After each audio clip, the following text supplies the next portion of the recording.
Hello, and welcome back to another episode of the Green Mind Podcast. Today, I am happy to be bringing on David Dabah. Am I saying your last name correctly? I It's I Dabah. never You got it ask. right. You got it right. Okay, yes, perfect. David and I, we've known each other for what, almost a year and a half now or Year and so? a half, almost two, I think. Yeah, that's Yeah, right. almost two. Yeah, it's so interesting. So I met David when I was in my early stages of like, I don't know what I'm doing. I'm an early entrepreneur. I'm not even sure if I want to do a business. I think I do. I'm pretty sure. I need help.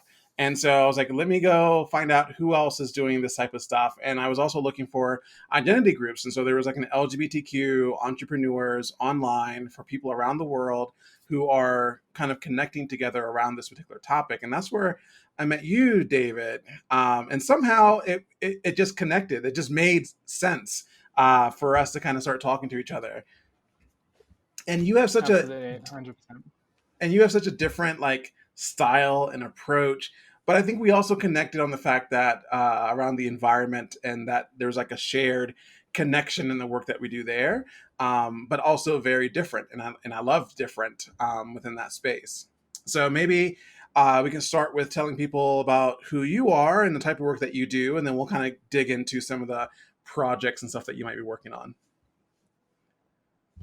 Yeah, absolutely. So, my name's David Dabah. I'm originally from Zimbabwe. My family has been in Africa for more than three generations now, very mixed Mm, background. And the work I do essentially is focus on bringing together talent, brands, and organizations around shared value, whether that be for the environment, whether that be for mental health, all across the fora. that's great. That's fantastic. So you're certainly living at that intersection of people and nature, human well-being, as well as trying to do what your part and play your role in what it is to improve our planet's, being a healthy planet. And so what I find interesting is that from a distance, when you say talent, like I think you're like underplaying like how much when you say talent, Sure. like what you mean when you say talent and the type of people that you've worked with. Um, I don't even know where to start because I don't want to like be like starstruck by the people that you work for or with. But maybe yeah, let's get starstruck, people. So what are some of the names of folks that you've worked with in the past, and maybe some of Sure. the topics that they've kind of promoted or tried to align themselves with? Yeah, definitely. So I think the biggest jump in is we talk about Lewis Hamilton. So this was Mm, actually a project from last year for the Green Carpet Fashion Awards, just looking towards sustainability, environmental aspects, etc. And he kind of just has pinpointed himself as someone that really cares about the planet. So it always has to mm, make sense when we're connecting what we say as talent or the celebrities. They don't kind of see themselves as that. They see themselves as activists. So there needs to be that mm. genuine, you know, touch point, that connection. If they're not invested, it doesn't make sense for them to jump on board. It's not all for shine and glory, if that makes sense. Yeah, yeah, Yeah. absolutely. Yep. And I know I remember going on your website and seeing Eve. Is that right? Eve, What was yeah, that that's about? right. So we were working with an organization called Youth Emerging Stronger, based out of Los Angeles, and they deal with foster and homeless youth. So she has a absolute passion for kids, absolutely adores and loves them. Mm, She's had her own like problems, and the way she made her way through the industry, etc. Really connected with them and wanted to just lift them up. So we ended up working with her while she was still on the talk. We got a little bit of a plug there, which was fantastic, nice. which was really newsworthy. Got a couple articles out in the media. It's just shining light on the kids. Obviously, COVID happened and we had to pivot. So that was one of the first virtual galas ever done online. And it was a great pivot for us because it meant that we could still do fundraising, because this was usually a once a year gala in person, full dinner, Mm, chefs, waiters, you know the whole hit. And this was hmm. more tailored back, completely rethinking. And I think it's important to know that we had to be willing to fail.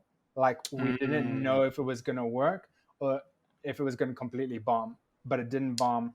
It managed to run very smoothly. We had the Chainsmokers on there as well, being one of nice. our awardees for the night, so it was just a great time.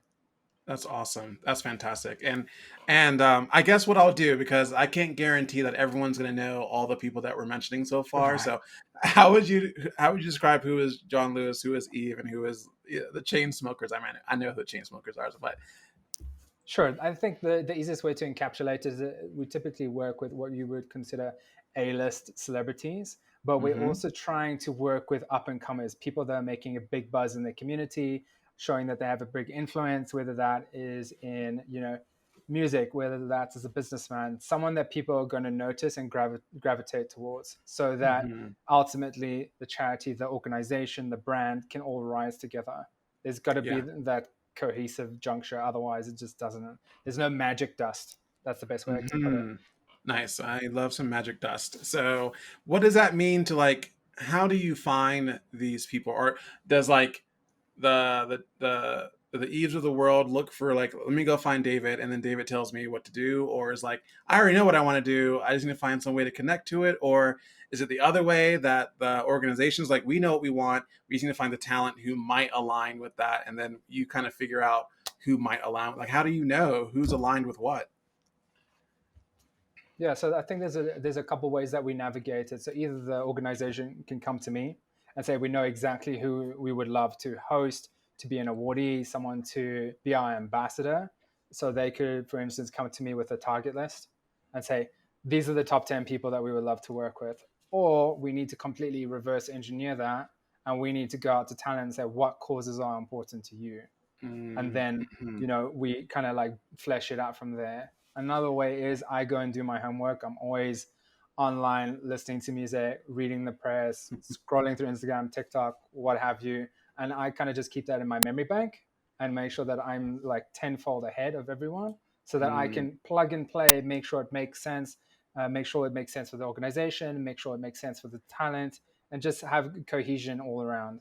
Yeah. I love it.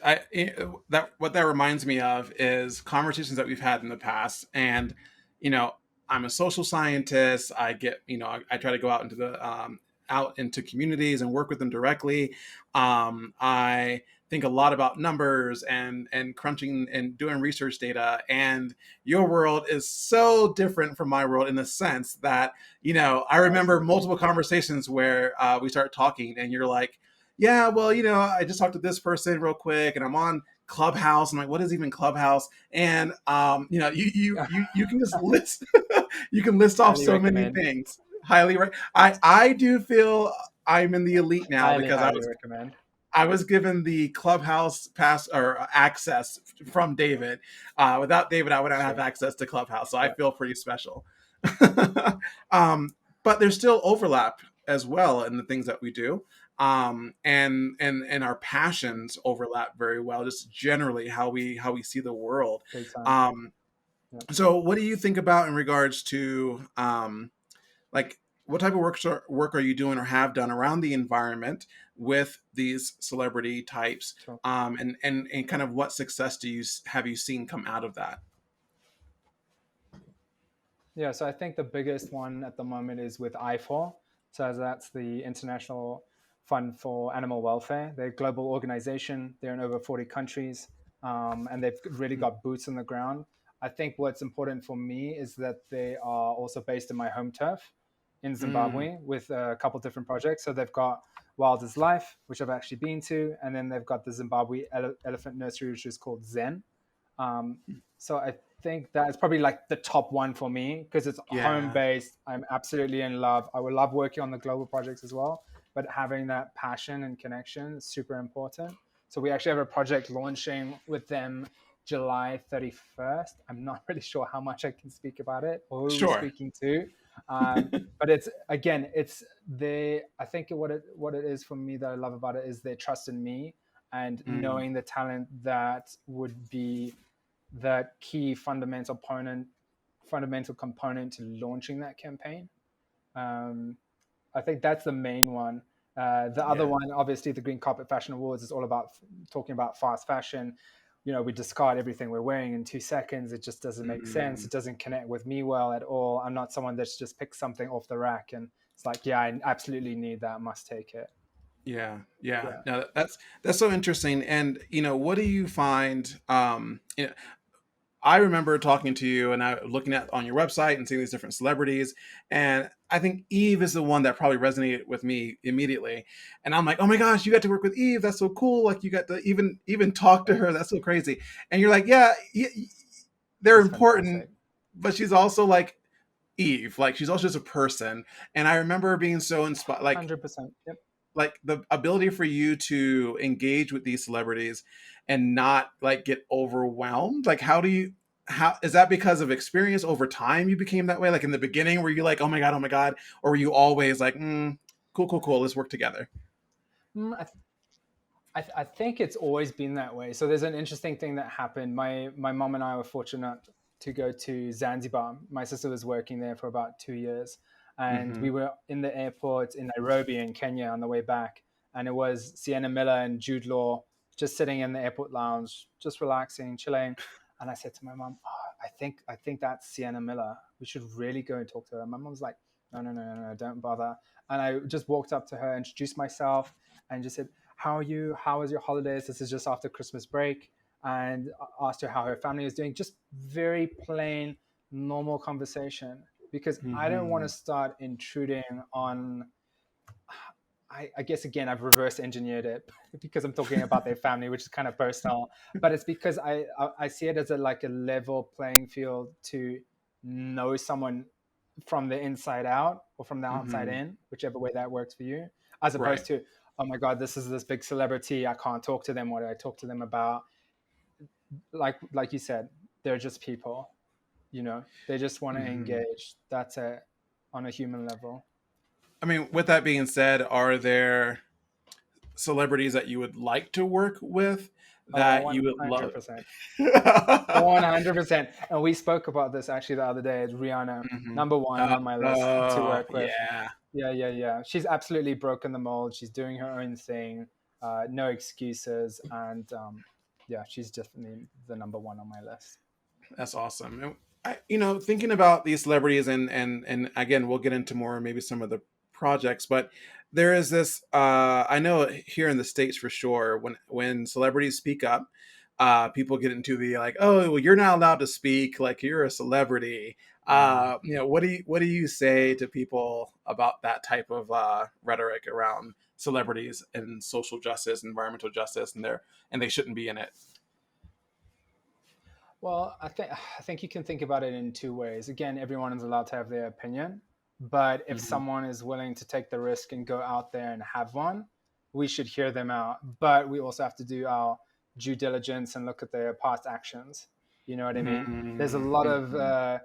I'm just trying to think of one celebrity now. His name is Melton. I can't remember his full name, but he's Asian American. I believe his mom is Hmm. Korean and his dad is white, Caucasian, whichever term you prefer. Uh-huh. And he's just saying now how he's had to suppress his Asian Americanness, Mm. especially the Asian component, especially now. And he's just said that enough is enough. I have to speak up. And we have to value that and honor him. You Yes. know what I mean? Yes. Why are we trying Yes. to? I don't believe in breaking the person down. Again, they're having the courage. Let's hear them out. Let's make sure that, they're being honest and it's true. And then we kind of go from there. Hmm. That's very powerful, and I appreciate you saying that. And for any listener out there who may have had that thought as well, like, oh well, why are celebrities speaking up? They should stay in their lane and just make music or art or whatever. Well, no one there. Whose lane? Like everyone has multiple lanes. Like I have a freaking, I 100, exactly. have tons of trails. I'll say trails and not streets because Sure. I have trails that branch off all over the place. I don't have a single trail that I'm on at any point in time. Yeah, So. definitely. And I think even just think about yourself in a grocery store, and you see something that's going on in there and you think it's wrong. Do you not prefer that you speak out about it rather than like wait in line, let an action that is not appropriate continue? You know what I mean? Mm-hmm. So think about it Mm-hmm. in daily terms of what you do in your life. Would you speak out against something? They're Mm-hmm. just doing the same thing. It's just amplified on a massive megaphone because of the community that has all eyes on them. That's, I guess, the best way to put it That's on Yep. the same level. That's really good. I appreciate that. And I think about also, we've talked about this a little bit. So I'm in the conservation field, and I'm always trying to figure out how I can get you connected to a lot of these organizations that I work with. And, one of the big things is that a lot of times conservation groups don't even want to be recognized as like in the forefront. And so this idea of kind of what they may see as like sensationalizing their work by having celebrities engage and like up the exposure is for some reason there's a barrier that stops them from doing that. Like what do you think, what are the benefits of, do you believe, of having celebrities or talent engage in these issues and elevating these issues? Yeah, definitely. So I think it comes down to is that the focus ends up being on the work. It's not Hmm. necessarily on the celebrity, but it depends on how you have that arc in the journey and the storytelling about what you're trying to do in your initiative, in your campaign. And I think that disconnection comes from that you don't want the celebrity. Again, they don't like to be called celebrities most of the time. They're just people. We're afraid that their shine, their starlight is going to distract. It's again, Mm. it's a megaphone, it's amplifying, you're really highlighting what is there on the ground. And if you can get them out into the field, even better. If you can do it off camera, even better. You don't need to do everything in front of the camera. You don't always need to talk about it. Oftentimes they just want to do it. But at the end of the day, you do need to pull in more funding, more grants, etc., etc. So if you can do this, it's just going to uplift the entire organization as a whole. Mm. That's what I believe. Yeah. Nice. No, I appreciate that, and that reminds me of thinking about like this word privilege. Some of it we talk about like what you're born with. You're just born with certain privileges, but there's also earned privilege. Like being in that celebrity status. Like that didn't just happen. They weren't born into that status. They weren't born like they worked their butts off to get there, and so they've earned that privilege to be in that space with wealth and everything else, and having a platform. And what they're choosing to do with their privilege is to give back and to use their platform to help others. Is that kind of how you see it? Yeah, absolutely. And I think just another thing to add to that is that talent cannot be learned. These are talented people. Mm, They just happen to be able to exercise that talent. A lot of us, I mean, we've been talking about doing a podcast for a while, and I've been a bit hesitant. And I finally just said, nope, like, let's do it, because you got to, hit the ground running, lean into hmm. it more. And yeah, I think that's just sums it up. Yeah, no, that's so interesting, and I kind of want to get back to what we were talking about earlier. So let's say Sure. that the environmental work and finding talent that are connected to that. Like, how do you know who's out there that is passionate enough about the environmental work that they will want to do? But like, let's assume that the project is about fisheries in the Bahamas. Like, what do you do? Like, how do you start the process of trying to figure out what talent to bring into that process? Yeah, well, the first thing I try to look at is who can I get locally within that Mm-hmm. ecosystem or adjacent to. So Bahamas is Caribbean. I'd look Mm-hmm. for people from that community first, and then I would start looking a little bit beyond that, because I think it's important to see yourself reflected in the person that's trying to speak up for you as well. I think we've seen that throughout the past year, 2 years, even more so than ever before. So localized first, and then we start branching out. I also always keep my eyes peeled on social media, seeing what people are sharing, what's in their stories, watching the interwebs, and just reading as much as I can. Who's being vocal, who's not, who might have said something smaller, which might be like a little hint that they would like to go in that direction. And then we kind of just build ground from there, get in touch with their teams, see if they might be interested. And you've got to, I think it's got to be an ebb and flow. You don't want to force anyone to come on board. There's got to be that genuine emotion, that impact, that touch. Another example of a client, I know we're talking about environment, but I also worked with a cancer organization last year. And Mm-hmm. for instance, if someone's had a parent go through chemo, etc., they know exactly how that feels Mm-hmm. for the people that they're trying to help. So it makes a lot more sense to bring that person on board than someone who's got absolutely no reference. You know what Yeah. I mean? It's that Yeah. that first base touch. I can see the if you do it where you just kind of force them into it, it's not going to be genuine, right? It's not going to People feel see genuine. through it. Yeah, yeah. People see through it in 2 seconds, and then there's just no attention. Or it will be end up being bad press for you and bad press for them. You don't want that. Yeah.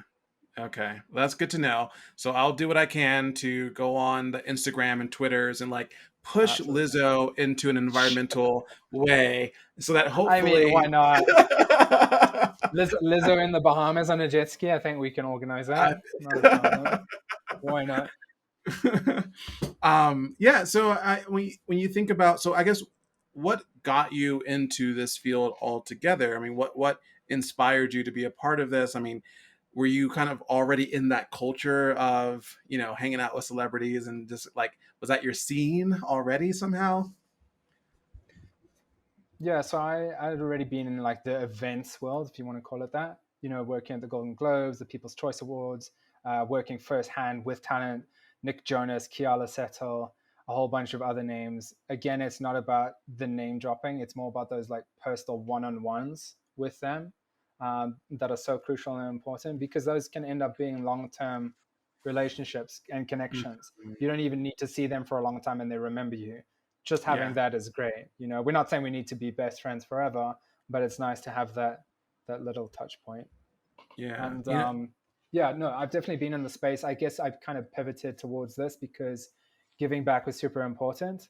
And like I said, now specifically, a lot of the projects I take on now, there needs to be a personal reference in there for me. So climate change is huge for hmm me, absolutely. A lot of my family is from Israel, so hmm they know all about that. They've had to create irrigation systems and all kinds of magic there. Zimbabwe, same thing. We've had massive drought, etc. So it's right in my backyard. So I want to step up and work with organizations that are trying to make a difference and kind of like change the narrative. Hmm. Wow, that's really powerful. And does the concept of the type of work that you do, is it culturally specific? Meaning, like do clients that you get, do they tend to be like Westerners, or does that also translate into like Asian culture or Australian culture? Because I know that we sensationalize a lot in the United States. So I don't know if just yeah, maybe help me think Yeah, through that. I think yeah, I think it's a difficult conversation because a lot of the organizations typically seem to be Western, but then they have their global organizations and they have what you call satellite organizations. So they'll have a post in Nairobi, they'll have a post in Mm, Johannesburg, they'll have a post in Sydney. So I think that's kind of helpful because you need those local insights in order to give you the best end results. Does that make sense? mm-hmm. Mm-hmm.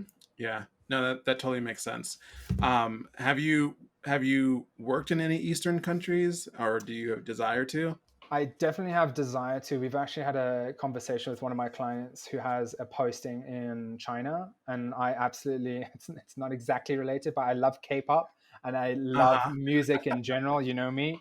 Uh So huh. I definitely want to make sure that I have touch points in all cultures because then it acts as a point of reference for me to do better work elsewhere.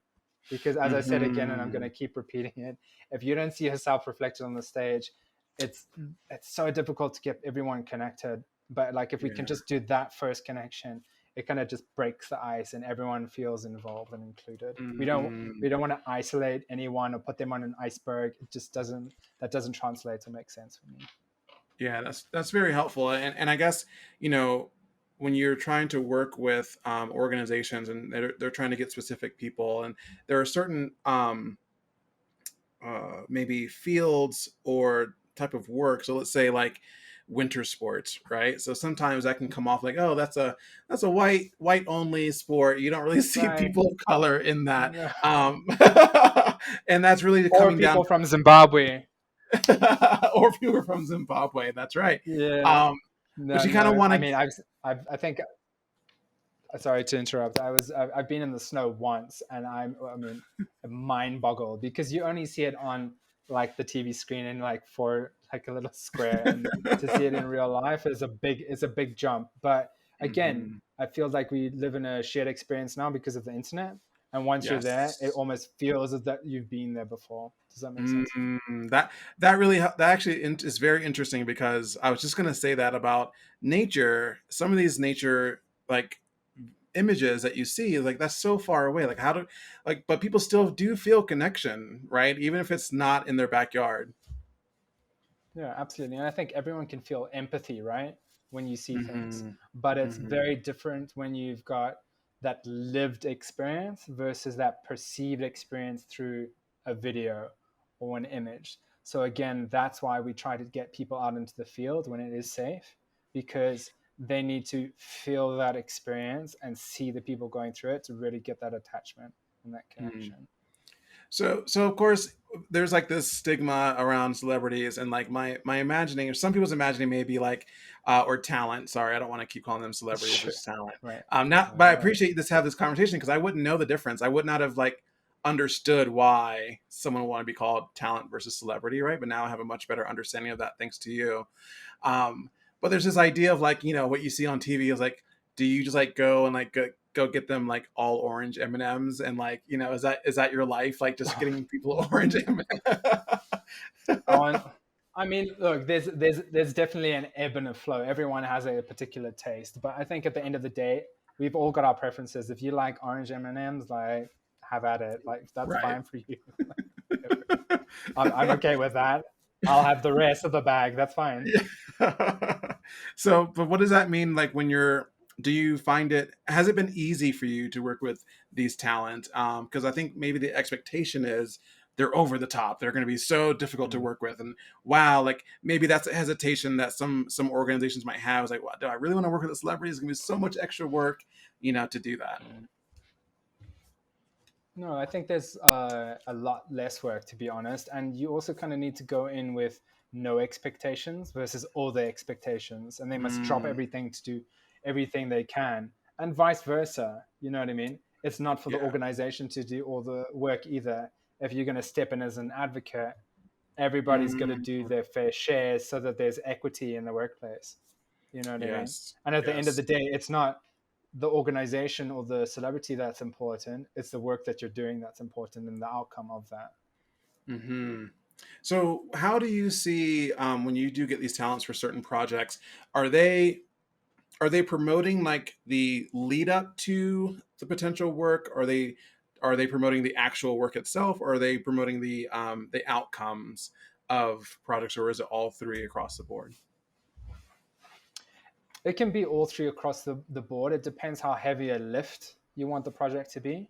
So if you want it to Mm, be like a light lift, I would call that like an intro to the organization, something small. Maybe it's a post to social media, maybe it's a swipe up, maybe it's a video from your organization that you've got pre-prepared and just get them to approve it. If it's a voiceover, there's so many different creative options. It just mm. depends how invested you want them to be. And I always say let them be creative as well. Don't predetermine everything because it makes it a little bit boring for them as well. They want to feel like they've been a part of the process. And what about like talent that have like integrated themselves, like Susan Sarandon? Clearly when you think of Susan Sarandon, you think of a very specific organization. And so like, is that the norm, or is like the Susan thing, or is that like, I don't even know if that's her organization. It feels like it's her organization because that's all I think about when I think, is that Feed the Children? Is that one Susan's on? I forget I which think one that might Susan's be the one. Yeah, yeah. on. Okay. Like, is that the ultimate goal, or is it just like get them in, get them involved and engaged throughout a process, and then kind of like they might come back later?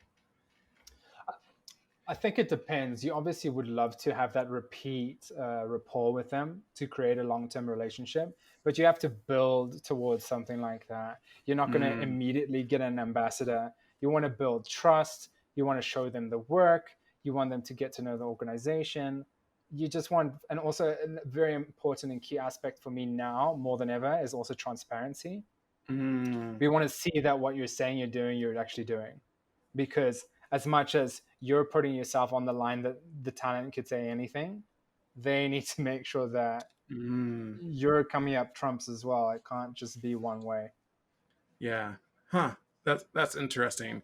Is there, I guess, without giving away specifics, if there is a case, is there a case where it just didn't work, like the talent and the organization just like didn't line up at all, or so far have you had pretty good success? No, so far pretty happy, to be honest. I think everyone's Good. really happy. I think it's just that that rapport is ongoing work.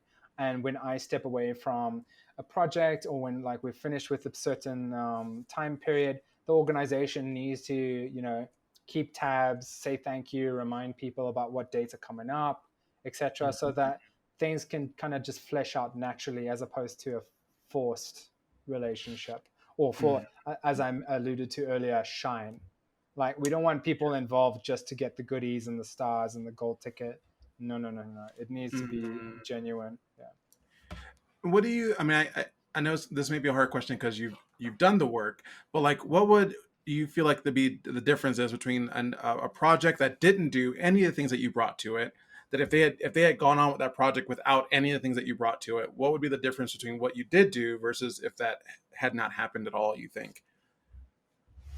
So, are you talking about where I am involved from the get go to the Yeah. fruition of the project? Mm-hmm. I think I think the difference is the experience, and like working with the talent and the managers and the publicists and whomever else I'm talking to. I think it's very difficult, as I think you mentioned before. Some organizations need to take a leap of faith and trust, Mm-hmm. not just in me, but in the process, who we're working with, what are they going to say, how is this organized, like who signs where, all those sort of things. And I guess I just make the process as simple as possible. And usually, what ends up happening is that the takeaway is that the celebrity then wants to be actively involved in the long period, in the long run, versus Mm-hmm. like a once off. That's Gotcha. Yep. yeah, yeah, yeah. I think that's the biggest difference. Whereas I think if an organization is going at it alone, I 100% believe that they can do it, but there is not the finesse. There's not the failures where I've been willing to fail at the project or be creatively open. And I think Yes. that's where it comes in. I mean, when I think in many of our conversations, I can talk, talk, talk, talk, talk for hours, and it's because of my mind never stopping. I will see something in the media, it will spark an idea, and I want to run with it. So I'm always Mm-hmm. presenting those as well to the organizations I'm working with, even to the talent. I leave it creatively open for them so that they feel like they're part of the process, and we're building, building, building, building together, so that everyone is a unit as opposed to separate entities. I don't feel like that works as much. And so, what would you tell? So again, I've worked with a lot of conservation organizations, and a lot of them are just they're like, we just want to stay in the background. We don't want to like expose ourselves. We want to do the science. We're neutral on everything. We just want to be very like in that gray area and just stay there and get our work done. How would you convince them that having talent, adding that aspect to the work is beneficial? Like what benefits would they get out of having talent even engage with their work at all? I think I would try to reverse that question and ask you Okay. that question. But I think for me, it's just important that people see the work on the ground, because it's happening anyway. And to have it in the background, we only have a certain amount of years, decades, etc., to improve things. That's what the Mm, science is telling us now. So if we're not sharing that with the new adults, these people who are new parents, how are their children gonna learn and implement mm, that in their lives? Otherwise, we're back at like roadblock number one, and we've got to go through yes. 100 roadblocks to build back up to the top again. So that's why I would encourage organizations to come forward. It doesn't have to be with me. You can do it yourself, but find Mhm. someone who relates to what you're doing, have a test at it. If it doesn't work out, that doesn't matter. When you're doing science, when you're doing social science, you're going to fail. You're going to make Yep. mistakes. Clean, Absolutely. clean up the mistake, go back again, try a different iteration. It doesn't matter. The thing is that you need to try. Mm, that's super powerful. I really appreciate what you're saying right there, and I also the word that comes to mind as you say that is relevancy. And how we ensure that the work that is getting done and the work that we're doing to whether it be socially or environmentally or economically, the work that we're doing needs to be relevant to people because otherwise the project that you're doing, whatever it is, it may be great for the moment, but if you come back in 10, 15, 20 years and everyone forgot who you were and they didn't even really resonate with your project to begin with, they can completely overturn your entire project. And what was an amazing conservation project can have an oil pipe going right through it because no one cared about the project anymore. 100%. Exactly. And look how people have gotten together and been able to come together to shine a light on an issue like an oil pipeline and have it completely basically Yeah, scaled back, reduced, redacted, not happening anymore. And that's right. now part of a bigger piece of land that's protected. Yeah, that's amazing. Well, I'm hoping that, from folks who are listening to this, that they are at least curious enough to want to engage in bringing talent in to have these discussions around conservation, human well-being, social justice, environmental justice, economic justice. Because I think, again, what I'm resonating with a lot is the relevancy and how many people around the world are not seeing themselves, like you said earlier, they're not seeing themselves in any of these types of projects and So movements. important. And I love that you can help to start to turn the tide on that by bringing in these talents who have such a huge reach and have such a diversity of people. Because they may not look like that singer or that talent or whomever, but they still resonate with that Yeah. person regardless, and so they still think whatever that person's saying is relevant to them ultimately. um Yeah, absolutely. And another thing as well is that it's not just connected to the numbers. The numbers can go away, the attention can mhm, go away, but the importance and relevance of that project will always be, and it sets the benchmark for what's next. So the next iterations, the mm, next time you work with a group of scientists, think about the young scientists coming up after you. What do you think they're looking at? They're looking yeah. at your projects. So this is like the next bunch of talent that is up and coming, knowing that it's important to work on environmental issues, social justice issues, mental health, whatever it is. So we're Mhm. kind of building up the two sections at one time, which is kind of, again, magic. Yeah, I'm all about it. I love it. So what is an action that you would like organizations or people to take that are kind of pushing them in that direction to get them in that world where things are more relevant to people and they're more engaged with the people globally? Like, are there actions that people can take now to kind of set themselves up for success in doing some of this type of work? Yeah, definitely. I think you just need to put your feet in the water, do a little Mhm. bit of research, find what's out there, see kind of what's the demographic that's involved or actively engaged in your kind of work, and that there's always room for growth. Mm. Your ideas, as long as they're unique and exceptionally executed, you're kind of on the right roadmap. That's great. That's awesome. So where can people find out more about you and the work that you are doing currently? Yeah, definitely.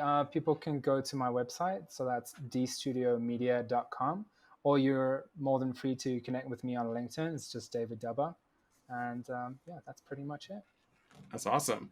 Well, I always appreciate our time together. We get to talk about so many great things, and to to have you as part of my life as when I started out as like not even having a business yet, and just getting my toes into it, and being able to have like the conversations that we've had over the last year and a half, which seems crazy that it's been a year and a half, by the way. Like it It's just seemed like we nuts. just met yesterday. I feel like we just met Yeah, yesterday. But I'm looking forward to absolutely. more And I just want to conversations. say, yeah, just wanted to say that I'm super proud of where you've managed to get yourself right now, Mhm. and I think that everyone you work with is super lucky. We talk on and off all the time, whether or not it's about work, personal life, and I think just that genuine interest in people is so important, especially now. It doesn't need to always be about the work. At the end of the day, we walk away super happy that we've had those interactions. Thank you. I appreciate that. Trying to get me all tearing up now that we're doing Uh, video. exactly, 100%. Great. Well, I will obviously continue to keep in touch with you, my listeners, my viewers. If you are interested in anything that David has said to you, please reach out to him. Go to the website, greenmindpodcast.com or thegreenmindpodcast.com. We'll have more of his bio. We'll have his links on there as well. Look him up, hit him up, and let's get these talents into some of the works that you're doing so we can promote it globally so that people can really acknowledge and see themselves and be relevant. So, all right, we'll catch it there. See you later, David. Cheers, Leander. Thank you.